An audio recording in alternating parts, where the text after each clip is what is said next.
The research was an online survey with 199 participants, and all of them held a safeguarding role in the Christian faith organisations. What we found through the research were really good examples of good practices, and also some of the challenges that were there and were being faced. What we're going to do is talk about some of the reflections on training and reflections on the impact of COVID-19 on safeguarding roles.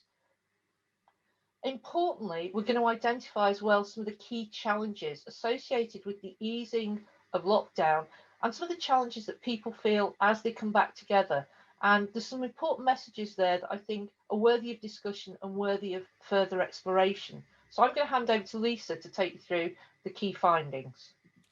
Thank you. So this today is going to be kind of a whistle-stop tour of what we think are the three key messages that participants told us in relation specifically to coming out of lockdown and to starting to meet together again. In the autumn, we'll be doing an event where we share the whole lot of the research together, but these are three key messages that came through the research. The first one of these being about hidden people and hidden harm.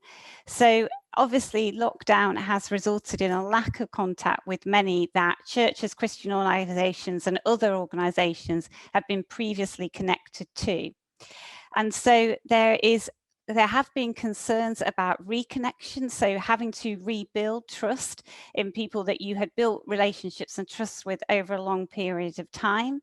There have been concerns that there's less opportunity in lockdown to identify harm that has been occurring because there have been less face-to-face contact events. So what you can see in the italics is some of the quotes, and I'm not going to read them all out, but some of the quotes from the survey that we conducted. And because of that lack of contact and less opportunity to identify harm, there was in the survey a lot of concern expressed about harm that had been experienced in lockdown and was hidden, and particular concerns about domestic violence and abuse. And I know Bekah is going to speak to that, but about harm that might have been able to be identified in face-to-face settings not being identified. And therefore a concern raised by safeguarding leads that when groups start to meet together again, that we will see an increase in disclosures. And so what this first message really tells us is that there's a need for training. There's a need, as we start to think about meeting together again, to be aware of a range of harms, and importantly, a need to ensure that as organisations, there is support in place for victims, very importantly for survivors, but also for those in safeguarding roles who may be hearing to and responding to these disclosures. The second key message that we saw was that there was a recognition amongst safeguarding leads that the impact had had a significant effect on mental health, and that they expected that to last for a long period of time. And therefore, there's an importance for organisations of recognising and responding to mental health issues. And that quote there, incorporating mental health considerations into our day-to-day practice, was a really important challenge that safeguarding leads felt organisations needed to be considering at this point in time. Also, there was real acknowledgement in the survey that many people had experienced bereavement either through COVID or for other reasons, and many people had experienced trauma throughout the lockdown period, and that would have an impact on psychological well-being and mental health. And some talked about frontline workers, but some also talked about lots of other ways in which people might have experienced trauma. And therefore, there would be a need, people suggested, for bereavement support and counselling, but also an opportunity for Christian organisations, faith-based organisations and others to work more effectively in partnership with organisations who have expertise in these areas than perhaps we've done in the past. And one of the other findings from the study was that the the impact on the mental health of clergy, other workers and safeguarding leads, and that also needs to be considered. And I think that quote, who's safeguarding the safeguarding leads, is really important. So really pleased that we've got Diane here to talk about mental health, psychological well-being, and one of those key messages was the need to understand mental health issues, to identify relevant support, and that organisations need to be thinking ahead about that and thinking about that now. And one of the final messages in the survey, one of the things I should have said at the beginning, is there were lots of examples in the survey of good practice. So sometimes when we do research into safeguarding and faith organisations, we might see lots of challenges. Sometimes we see, and we did ask about challenges, and we'll be sharing some of those in the autumn event. But we also did see lots of examples of really good practice.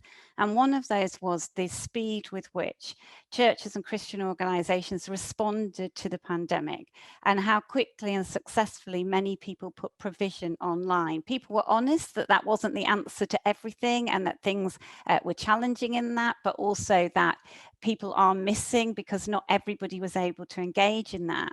But they also saw some of the positives about that in terms of the accessibility of services and other input in a way that hadn't been before. But there was that recognition that this blended provision, even when we start to meet together again, was going to continue for some time. There were concerns raised over meeting together again physically, and that was one of the key messages actually in the question that we asked about what are your concerns about safeguarding as lockdown eases, was about meeting together, doing that in a way that's safe. So some of that was around COVID and infection control, but also about whether we would actually all meet together again, and whether some people wouldn't feel confident to come back into those face-to-face settings. There was, as you can imagine, issues raised about technology. I said that I'm going to write a book after the pandemic called You're on Mute, Memoirs of Teaching in a Pandemic, because that's probably the phrase that I've used more than any other, or please can you put yourself on mute?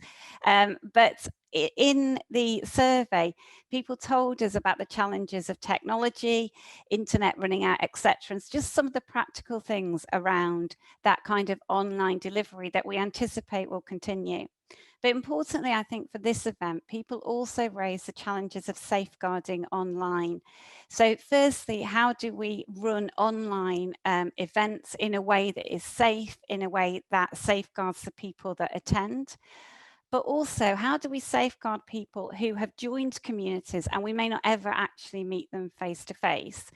And how do we respond to disclosures in an online platform? And how do we identify harm in online settings? Because that's different than when we're meeting face to face. And there were lots of comments in the survey about the challenges of not meeting face to face and not being able to identify indicators of harm. So overall, that message of we're going to have a blended, a hybrid provision for some time, and there are some challenges associated with that. And Lee's going to speak to those as we go through. So I think Moira's just going to summarize those messages for us. So when we think about the results that come out, there's really those three key areas and those three key messages. The notion of hidden people and hidden harm, how we reconnect, how we open dialogue, and how we increase opportunities to ensure voices are heard and support is given. We also need to think about the mental health and ensuring positive mental health and well-being, as well as addressing any mental health concerns. So thinking about the whole spectrum when we think about mental health. Also ensuring there's access to services, not being insular and trying to do everything yourselves, but also how we ensure that we're utilising the wealth of knowledge available and out there and support systems. And then thinking about the notion of where we're going, how blended or hybrid provision is going to impact and what needs to change in order to allow that to happen safely and successfully. And how do we share good practice? So I think there's three key hidden areas that our panel's now going to pick up on and debate and discuss in more detail. Thank you so much, Lisa and Moira. Really helpful context, and just so timely. I'm conscious of how timely this research is, and the reason why we've done this event at this time is because we're conscious of the restrictions easing in the next couple of weeks, although I know there's talk of a delay, but hopefully the next 2-3 weeks we will have some lifting of that. So just want to move straight on and address that first point of hidden people, hidden harm, and spend some time with Bekah, just unpacking that. So thanks, Bekah, for joining us. Given what the research tells us about not having the usual communication with access to individuals, meaning that so many people have been behind closed doors, and we know from reports in the media about the exponential increase in domestic abuse during COVID-19, what has been your experience over the last year, and can you give us some insight into the real impact that this has had on for families and those where domestic abuse has been particularly prevalent? Yeah, hi, thanks for having me. It's yeah, you know, we've seen in the news, haven't we, that all the domestic abuse helpline and the various different charities, the big national charities, have talked about having this exponential growth, you know, like 400% growth in the number of calls coming into their helplines. And Restored's a much smaller charity that focuses on supporting Christians who've experienced domestic abuse. But we've seen a very similar kind of increase. And certainly in those first few months, we saw an increase in inquiries coming in from the church. But we have a survivors network where survivors of domestic abuse are able to come and find a safe space online where they can meet, learn, get educated, and just be free to tell their story. And that's more than doubled over the last year. And we've seen an extraordinary growth really in that, and the call for what we provide there. And then within that, we've been able to hear their stories, which has given us a real insight into their experience. And what we've realized, some of the common threads that are going through are that there was a definite increase in control, even for those who'd left their abuser. The abusers had upped the ante on trying to control, trying to manipulate and mastermind everything that's going on, and being very difficult, particularly where children were involved. And for those still living with abusers, there was this awareness that there's just no respite. And that's for the adults, but it's also for the children in families where there's domestic abuse. There's just no respite. And so where children may have been a little shielded from it in the past, you know, when everybody's at home all of the time, there's no shielding, there's no getting away from it, there's no let up. And that definitely has been part of the mixture for that. And then tied in with that is the increase in isolation. Much harder, when there's no respite, it's much harder to speak up. It's much harder to speak to somebody else and let somebody else know what's going on. And I think that within the control, that is always that kind of key central part of abuse, lockdown lended itself very nicely to that, and it became another weapon in the arsenal of an abuser. So, you know, when the government says you can't go, well, then you definitely can't go. And abusers were able to, you know, use those rules to try and hold people safe and tight. Go, well, you can't go out, you can't do this, you can't do that, the government says so. And it just exacerbated what already is very difficult for families. Yeah, no, that's so helpful. Thank you. Just that insight into, you know, we know it's been difficult, but hearing it from your experience is so helpful, and from those that you work with in your survivor network as well. Thank you. So as we anticipate the easing of restrictions in the coming weeks, there's a sense and an almost anticipation that there'll be an increase in disclosures. We saw that last year in September when we came out of a lockdown then, and there was an increase in people sharing their experiences. I think the concern for safeguarding leads of those with pastoral responsibilities is how do they prepare for that? So is there a way for churches, and in particular those with safeguarding and pastoral responsibilities, to begin to prepare for this? What can they do that will be helpful? Oh, there's a few things you can do that will be helpful. And I'm really aware that, you know, this isn't your only issue you're facing. There's so many different things going on. But I think one of the simplest things that you can do is to prepare, is to do a quick Google search, domestic abuse services in our area. I think one of the pitfalls really that churches can fall into is thinking they have to hold this entirely themselves. They have to manage it entirely themselves. Local services are the ones who have the expertise and the training to really know how to do that professional support. for survivors of domestic abuse and for perpetrators too, and to manage the whole family. So find out who they are, so that you have that ready to go if you need it. And I think it's really, you know, this is slightly me doing a bit of a sales pitch, but it's really important to get trained, or to get somebody else trained within your church, to know that you've got some people within your church who are set up and ready to walk alongside people on their journey. You don't need to be the experts, you don't need to have all the answers, you don't need to know all the law on this, but actually there are some things you can do as church that will transform the experience for a survivor and their family as they try and journey out of abuse. You can get trained in the 31.8, run some great training. At Restored, we run some training, one of which is starting on Monday. So it's running over a period of 5 weeks. It's just a very early beginners entrance level. You can go to our website and have a look at that. But all of those things are really helpful things that will make you feel more equipped and feel like you've got something to go back on should those disclosures come in. But I think I'd also want to emphasize to have your eye open as well, and your, you know, that's part of your safeguarding filter, just as you interact with people in every day, because people may not disclose. They may be, you know, still feeling the need to keep silence. They may still be hidden. You know, this was hidden before lockdown. It got even more hidden in lockdown, but it will still, for many people, feel like something they can't speak up about. For many people, it'll be that it's looking out for those signs that could be a symptom of this. It could be a symptom of something else as well, but it's having this on your radar as a possible potential reason why people are acting differently maybe than before. They may have lost weight, they may be looking incredibly tired, they may be more jittery, they may be more outgoing. Like it can look like all kinds of things, but where people have changed, add this into that filter of, are they okay? Do I need to have a conversation? Do I need to just check that they're safe at the moment? But always have this in your mind, because it's so easy to assume that families are fine, and to look at them, and you know, you've had this training 100 times, but yeah, it's so easy, and we don't see what's going on behind closed doors, and to always have this as a filter to run situations through, I think is important. Yeah, that's really helpful. And I think really key to that is what you said around making sure that churches, organisations don't feel like they have to carry it all, that knowing what's in your local area or local resources are important. There's lots of charities that work around this issue, and can help and support and ready to lend a hand. You don't have to carry it all is a really key message from that, I think, Bekah. Thank you. So as churches and organisations reconnect with their communities and resume some sort of services, and the provision and the way they do that, they're going to be juggling many balls. I've had that, you know, my own experience in my own local church. It's important that the response to those who've been abused whilst hidden away is done appropriately and sensitively. I know that Restored as a charity works with a network of survivors of domestic abuse. You've referred to that just now.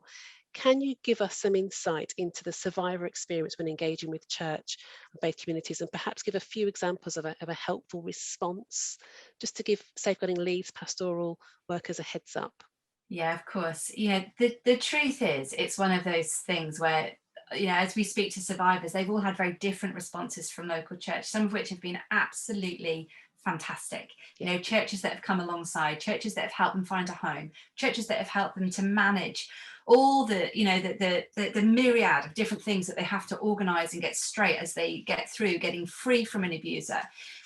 But right through to churches which have sometimes, with all the best of intentions, you know, cancelled couples or gone and spoken to the abuser and said, look, we hear there's a problem, and actually exacerbated the problem. Churches who perhaps have minimized the situation and assumed that the person making the disclosure is exaggerating or being dramatic or just needs a bit of a break. And so then the survivor ends up going back into their shell, feeling like actually there's no point talking because nobody's going to listen.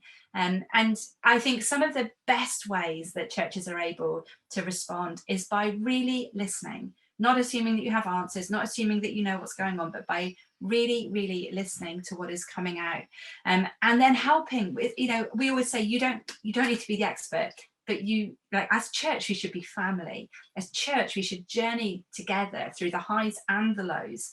And actually, this is the point at which we walk with people and we love them through that. And we walk with them, we help them find local services that will be able to do, you know, put things in place that create safety. We walk with them if they need to, if this needs to be referred to the police. We walk with them as they go through finding a house. We go with them as they deal with schools and, you know, and finances and all the other things. And we walk alongside them as they do that, so that they're not alone. So often, well, every time really, survivors, you know, have had their identity, their value, their worth taken from them.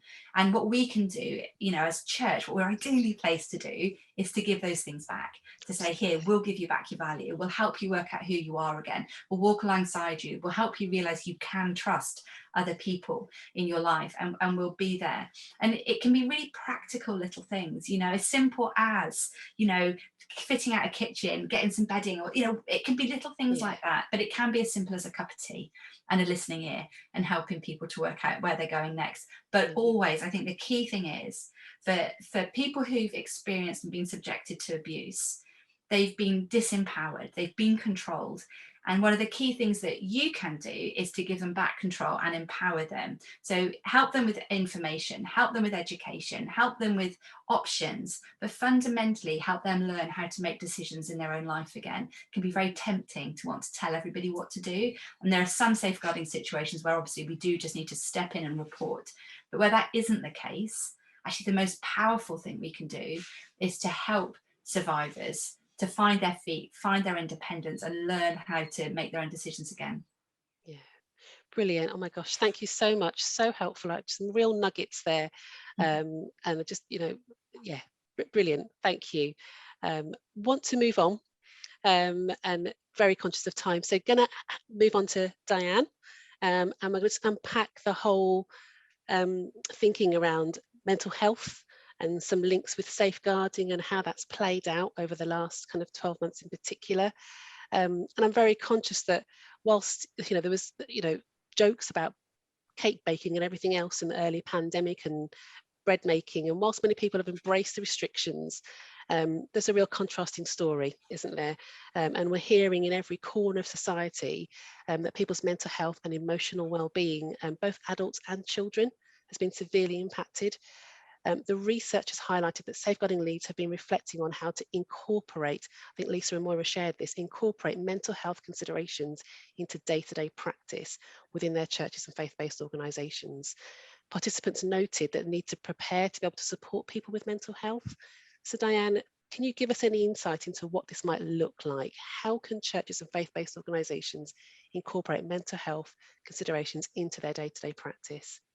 Sure, thank you, Claudia. So my name is Diane, and together with my husband Patrick, we founded an organisation called Kintsugi Hope in February 2018 with the vision to create a world where mental and emotional well-being is understood and accepted, with safe and supportive communities for everyone to grow and flourish. So essentially, the top two social issues of the time when we set up were social isolation and mental health. And then, of course, the pandemic hit, these became even more of an issue. So how can churches and faith-based organisations incorporate mental health into day-to-day practice? So firstly, I would say recognize that you are not on your own. Do not think you have to become the expert in everything.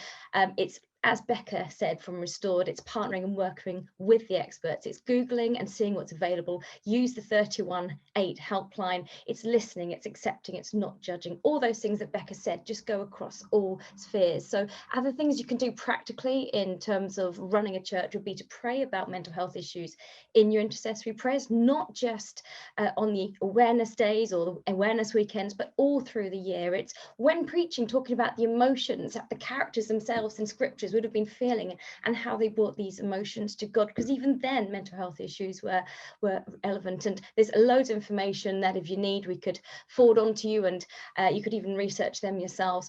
Be as open and honest yourself about the struggles that you may have. Try to avoid the things like "I'm tired" as responses to questions about well-being, but being open and honest, because as you are open and honest, it then opens the doors and allows others. It's also a good idea, as Bekah said, to get trained, and we we would also say the same thing in terms of mental health. It doesn't mean you have to be an expert, but just understand just the basic introductions and just to take the fear out of things. So one of the opportunities is the mental health first aid, which you can participate in. We've got courses across the whole year. There's many other organisations, but of course, I'd be silly not to mention that Kintsugi Hope also offer some opportunities where you can partner as a church and we can work together through these issues, and we can be that expert for you in this area.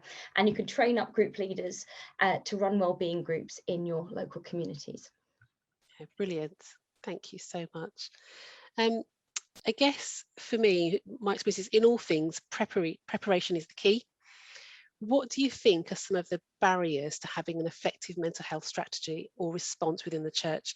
And what can they do to prepare, particularly as people re-engage and connect as lockdown restrictions ease? I think you may have alluded to some of that already, but I think having a key strategy, and I know you're doing some work and research around a mental health friendly church and what that looks like, so I don't want to steal what you might say, but it'd be good to hear about that and how can people prepare to re-engage and hear and listen to people's stories and experiences of mental health, and they may not name it as that as such, but yeah, what would you say to that?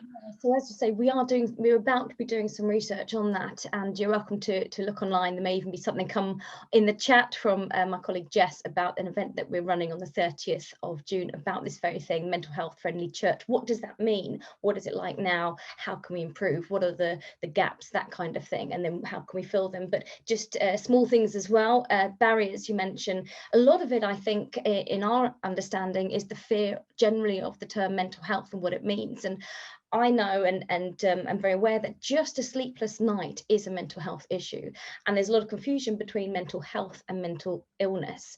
So understanding that and being aware of it a bit more is a really positive thing. There's also a fear that if you put things in place that you'll then attract very mentally ill people, and that's not always the case. And it's a fear that you'll be out of your depth and you'll be scaring away potential congregation members who don't have mental health illnesses. And this is not something that we have seen happen through having a strategy in place. In fact, the opposite. It's creating a safe space where people at any place along the mental health continuum, because you can have people who are absolutely fine and people who do have a mental health illness, you all have mental health regardless of where you are on that. So having a safe space for all is a really key thing. Another barrier is, like I say, feeling like you have to be an expert, and that is so not the case. All you need is to love, to accept, and be non-judgmental. It's not them and us. We've got it sorted, and we are going to sort it all out for you. We're going on a journey together. It's knowing where to signpost people to, and Bekah said that as well. It's knowing what your local services was, and she had a very good idea to Google. We also have on our website a whole load of support services available that we've collated information, but we've also recently found out of an excellent resource called Hub of Hope. It's a simple website. You put in your local postcode and it will list all the mental health services available for where you are, which is absolutely brilliant, which again takes away that fear of having to provide all the answers yourself.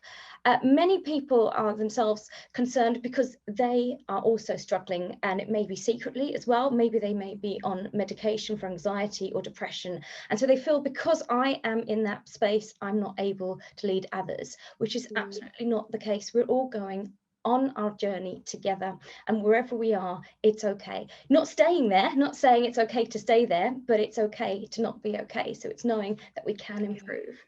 And partnering with us, we have got a wonderful opportunity where we partner with churches and we train up as many group leaders as you want to run wellbeing groups. And not only are there for your communities, but also for your congregations and for you yourself. We've got people who've run multiple groups, and each time they run it, they just feel the benefit for themselves as well. We've all got things that we can learn. We're all on a journey, no matter how many years we've been on this planet. The Royals, I'll just say, have done an excellent job at removing the stigma with campaigns like Head Together, but then that's created this huge vacuum of what we call the middle space, where people don't know where to go. And we know that there was already a crisis in terms of mental health provision before the pandemic, and evidence is that it could get worse. So these groups and what churches and faith-based communities can put in place, just where somebody has an opportunity to be heard. And when you're heard, that's one of the first steps to being healed. Just being able to own your story and recognize that there's treasure in that story, regardless of what's happened. And God can turn everything into beauty. And that's our tagline with Kintsugi Hope, discovering treasure in life's scars. And when you can see that and see that actually your cracks are places of healing, then it's such a beautiful moment when you recognize that actually you have got value. And even if you're the only person in this world, Jesus would still have died for you. So also the last final thing I'd say on that question, sorry Claudia, I'm taking time, is it's fine. regarding re-emerging from the pandemic. It's recognizing that everybody will be going at a different pace. Some people are so pleased that things are starting to open out, whereas others are absolutely scared about setting outside their door for multiple reasons. Some people still can't go out, and then you've also got this weird thing, as we know, we're going to be talking about with hybrid. And so you've got a whole mix of emotions, a whole range of responses, and there isn't one that's correct. They're all correct and they're all personal. So it's recognizing that if you're a church leader, you've got the whole range. It's finding out. We're hearing about churches who are polling their own congregations to find out what's right for them, not assuming, not guessing, not doing two, but working with. So that would be my other thing. And just discussing the boundaries and respecting different people's positions in terms of hugging and socializing and things like that. Yeah. That's really helpful. And you may have answered this question already, but my final question is just thinking about the research and what safeguarding leaders have told us is that I think there's some anxiety, if that's the right word, some anxiety about their own mental health. It's a difficult task and quite a weight and a burden that sometimes safeguarding leaders and those with pastoral responsibilities carry. And with what we know has changed as a landscape of safeguarding with the hybrid model that we'll talk about in a little while, it's not easy for people to share their own struggles. I think the research also talks about bereavement and loss that people have experienced in the last 12 months and the impact of that. So people will be struggling, but they may not want to say so and feel, as you said, that they can't ask for help. So just very quickly, can you say anything about your experience of working with people in those positions, and when people are brave enough to step up and say, actually, this is I struggle with my mental health. What can we learn from those who speak up about their challenges? And can you give any tips on building resilience? Just a few quick pointers, Diane. Sure, yeah. So like I say, when Patrick opened up about his story, he used to be a quite well-known Christian leader, and he would be standing on the stage at Spring Harvest, and yet he would be just really struggling with depression as his wife. It was one of those, we didn't know where to go. We didn't even understand the terms. We didn't even know fully what depression was and anxiety. But the moment we publicly acknowledged how we were struggling, it was like the doors just flooded open, Claudia. We had letters, we had emails, and that's when the books that he was that he has written sort of started. So there's When Faith Gets Shaken, which was quickly followed by Honesty Over Silence, and it's all unpacking those issues about opening those doors and owning your story and recognizing what's going on. It's also realizing that there's been a lot of pain and hurt where people have not intentionally, but just not understood it. So the whole, it's lack of faith, it's a sin in your life, that you don't pray enough, all those kinds of issues which are misunderstood, and it gets a bit muddy in terms of spirituality and mental health, which is, I know, all with good intentions, but can be very tricky, as there's a lot of pain with that. But we've been talking a lot about resilience lately, and again, talking about books. Patrick's just released his latest book, which is Bouncing Forwards, talking about this pandemic has actually changed us, and there's a lot of things that we don't want to go back to. We've recognized that our values are important. We've perhaps spent more time with family if it's a safe environment. We've maybe, like you say, the baking, different things. We've all been forced into channels, and the typical things that we had in place, like the gym, etc., have gone. So we've had to create new things. So one of the main things he talks about in his book is the resilience river. And life happens, and it doesn't mean you're a failure if things go wrong. It means you're human. But having enough in our river to lift up and raise those levels helps us go over those bumps. So it's recognizing what lowers our resilience levels and what makes them higher. It could be walking in nature, could be a good coffee in the garden, listening to birds, whatever it is, it's different for everyone. So it's finding that. And one final thing is Boris Johnson and the government came up with their own slogans. What was it? Stay at home, save lives, protect the NHS. Hands, face, space, ventilate, whatever it is. We came up with one at Kintsugi Hope, which for me personally, I keep coming back to, and that's what helps me through all the chaos.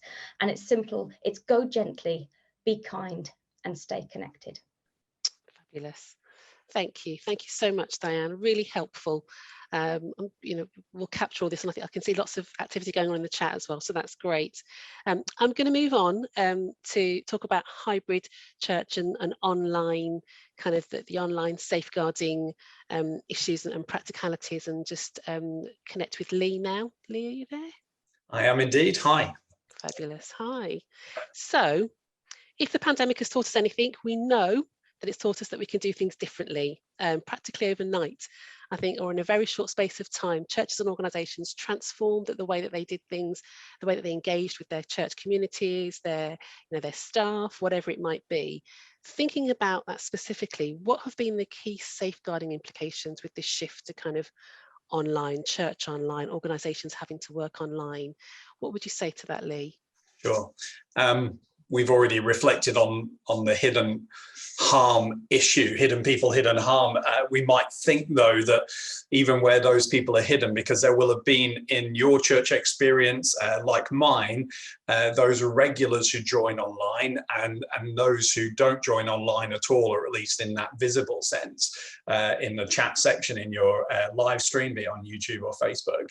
And whilst we would think that we could be more concerned about those who are not joining in, or that we don't see that evidence of, even the ones that do, we still don't get that opportunity in the same way that we had with that live Sunday interaction. I think churches, and in my own experience, we realized how dependent we were on those 2 to 3 minute interactions on Sundays, where those vital words came out, and we were able to pastorally or from a safeguarding point of view explore those issues and take those forward. And so that jump onto online church was always going to reduce the awareness of safeguarding issues that came through with those. But a reduction of the awareness doesn't mean a reduction in the existence of the safeguarding issues. And that is something that we will, I'm thinking about, and we need to think about, that actually when we start to come back more in person, there will be a greater increase of that coming back for starters. But going online in particular, for me, it was all about exposure and access. We have all had insights into the lounges and offices and perhaps bedrooms of people that we never would have ever gone into their lounges or offices or bedrooms. We've all been interested in what they've got on their shelves at the back.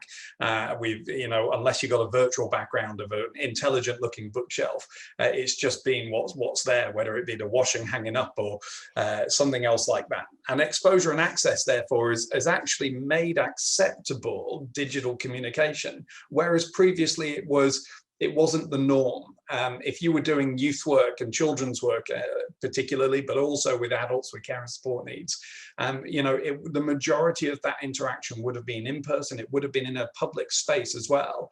And actually the danger of moving online has been to suddenly make acceptable regular digital communication. Now there's two phrases that two points that I've repeated so often throughout this.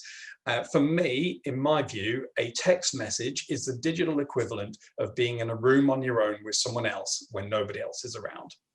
And that's just a text message, let alone a video call. And so, all of a sudden, when we would never, ever endorse a youth worker being in a young person's bedroom on their own, the digital equivalent of that has now been enabled by simply endorsing digital contact with our young people.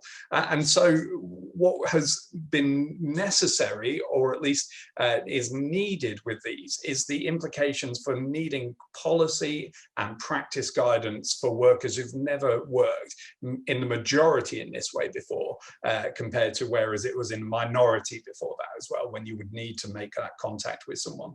So, those are the implications. We started a work that we didn't have policy for, we didn't have practice guidance for, and now perhaps we have either hopefully done some of that work, which is where we've advised a huge amount of people on the helpline who've called us for that kind of advice there and policy, or hopefully that is something that we will consider now. Moving into that hybrid model of church and also just shifting online, my other mantra there, so alongside that digital space awareness, has been that safeguarding online is is about replicating offline all of your expectations in a digital manner. So for me, if I've been trying to explain it to those on the helpline, if you have two people running, a minimum two people running your youth and children's work in any one group, you can expect to need the same online and potentially more. Actually, we'll come on to why you need more later on. But if you wouldn't let a stranger come in and wander around your Sunday school space, then you need the digital equivalent of that security that happens online in your groups. And it's thinking in those measures, you know, what do we expect offline that we can replicate online in going back? If you are registering people as they come into your Sunday school, then the digital equivalent of that is that they're coming into your digital space. So registering the details that you may need if a concern arises into those things. So, you know, that there, as we think about coming back, the safeguarding implications move into the physical and the digital space there as well.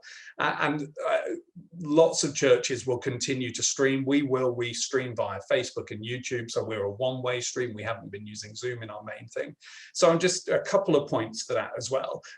Firstly, it's whilst you've been streaming in your building, you haven't had to think about anybody else coming into shot. You haven't had to think about who's being involved necessarily, because it's mostly been adults engaging with that in our building for us as well. But when people come back into the building, think about now the need for data protection by publicizing the fact that the service is going to be streamed, publicize which areas of the church are going to be streamed and on stream so people know when they're walking through different areas, but also consider whether or not you've got children coming back on child protection plans, whether or not you've got adults, which we talked about with domestic abuse, who are at risk of abuse and don't need to be seen online and therefore connected with that.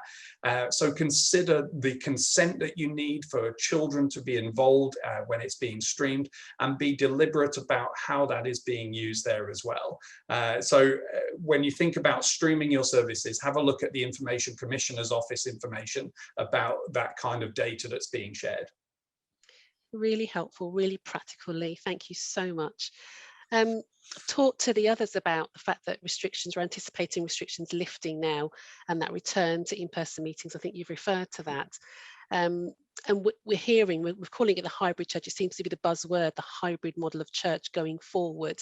You know, and I think that I'm very conscious, just in my day-to-day experience of working, is how more inclusive the church has become because of its online platforms, and that people have joined churches when they wouldn't otherwise have done so. But actually, because of that, have no desire to go back into a church building, either don't want to, can't for various reasons, or just not ready. And I know that Lisa and Moira talked about the fact that there is anxiety about that. Not everybody will return. Some people may never step foot into a church. So how can churches, or those organisations that are working with people now online but not necessarily in person, how can they make sure that those people that they're working with are safeguarded, even if they never see them in person? Sure. First of all, we need to remember that for what we might recommend here today, every church has a limit in its resources, and you need to be comfortable with how much you can do and you can provide.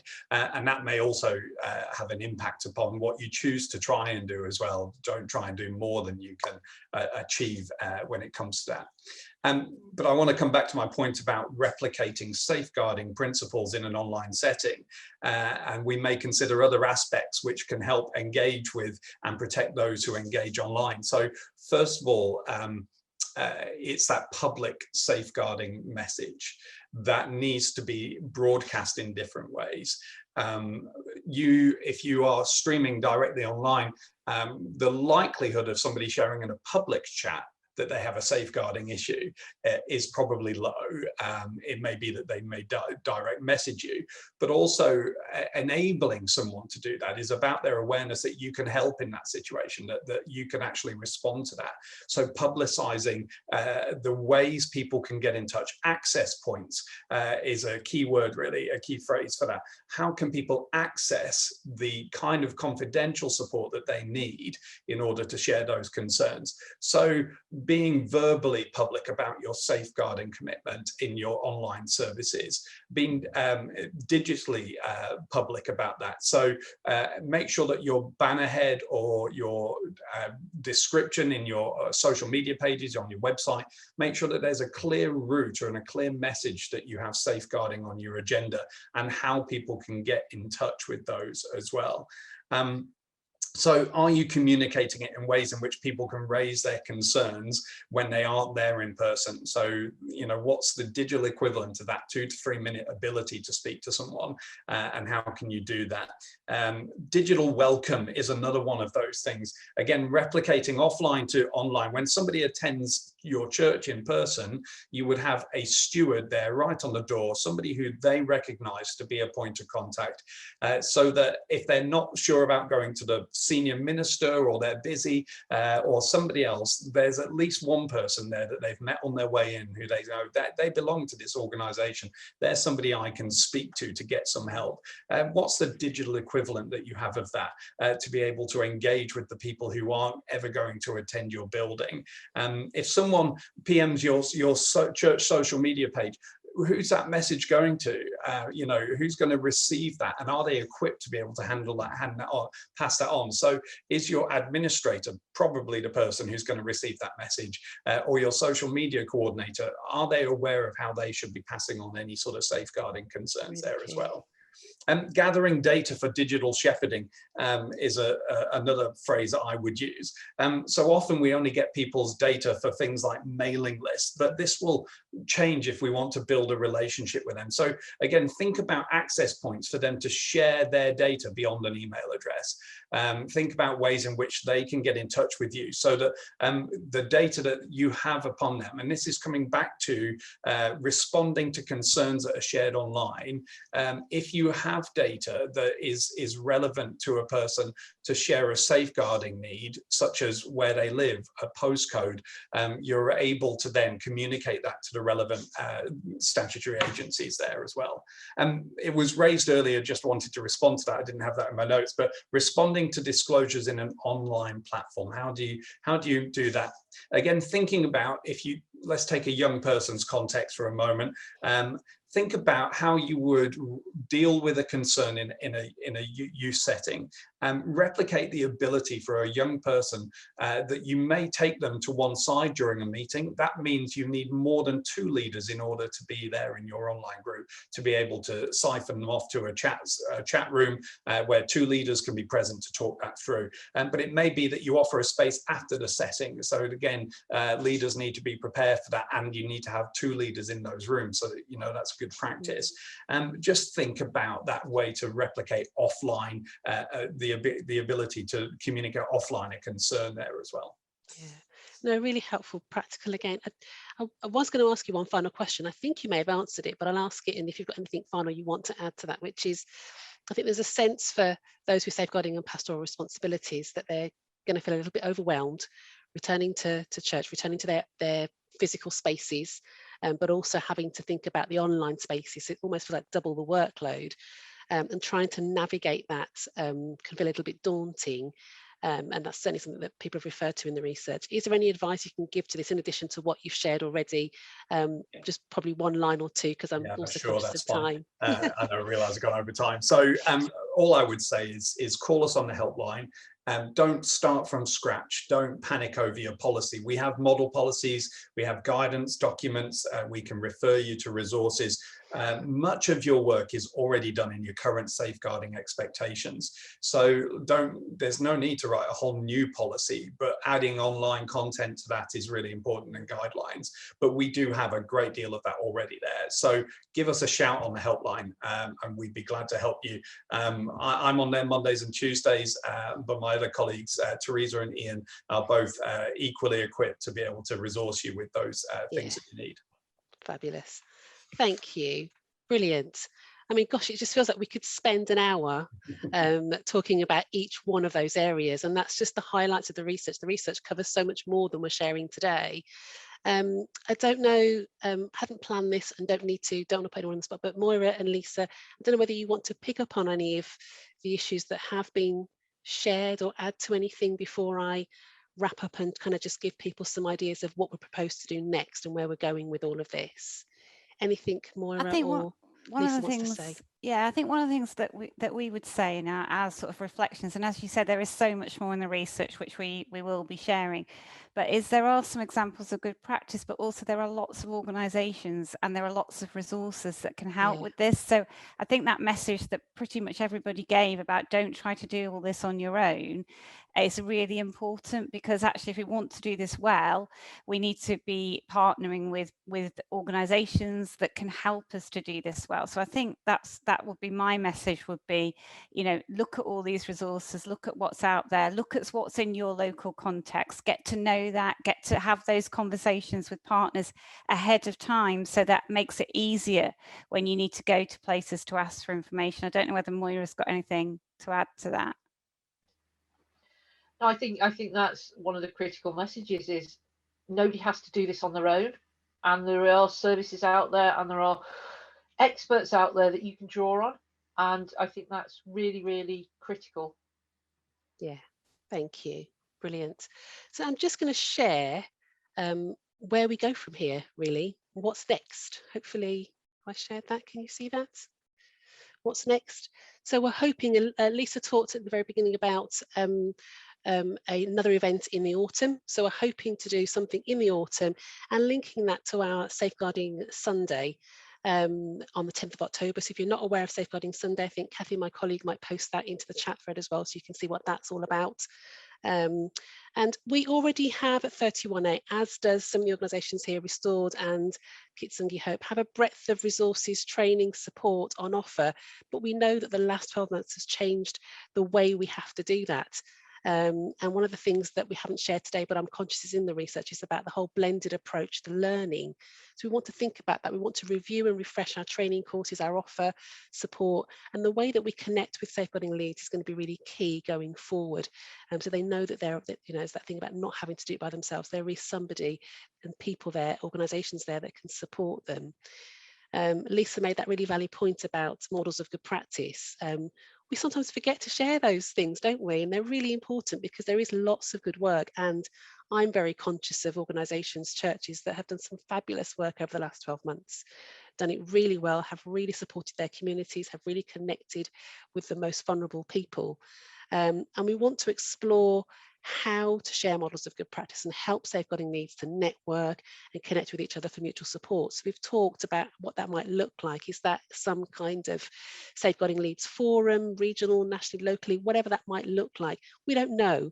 There are key recommendations from this research that we want to kind of really consider and take forward. We want to know that we've heard you. We've heard your struggles as safeguarding leads and those with those responsibilities. And that links very nicely to our kind of desire to continue to partner with organisations. So if you're joining us today and you're part of a church or an organisation that has some really good ideas, let us know. You can email us if you want to particularly partner with us. We can consider that. We can explore what that might look like. So email us at info@318.org. And if you're new to 318, what I didn't say at the very beginning is that if you're new to 318, haven't heard from us about us before, and this is kind of your first time, your first experience of joining an event with us, take a look at our website. There is so much resources there to help you. We operate a member kind of service, so there are members, we have a membership process as well, but it's all there. Just really delighted that you've been able to join us for this hour, and just really want to say thank you. The hour has gone. I can't believe it's literally whizzed by. I don't know what time it is because I haven't got the time in front of me. I think it's just before 1, but just want to say thank you so much. I really do hope that this session has been helpful, practical, just giving you some highlights. We know it's not everything. The best is yet to come in terms of kind of letting you have the bigger picture of the research. If you participated in this research, then just want to say a massive thank you to you. It was very timely. I know we'd had 199 participants, really gave us some valuable quotes and insight to help us think about how to take things forward. I want to say thank you to our contributors and speakers today, Diane, Bekah, Lee, Lisa, Moira. Thank you so much, and thank you to Kathy, my colleague, and your other contacts in Restored and Kintsugi Hope for posting into the chat thread. Thank you all. Thank you for joining us. We will be sharing the recording later, and if there are any questions specifically, I hope they've been responded to. We will save the chat thread, and if we've got an opportunity to look at those and respond where we can, we will do. So I hope that's okay. Thank you so much, and take care.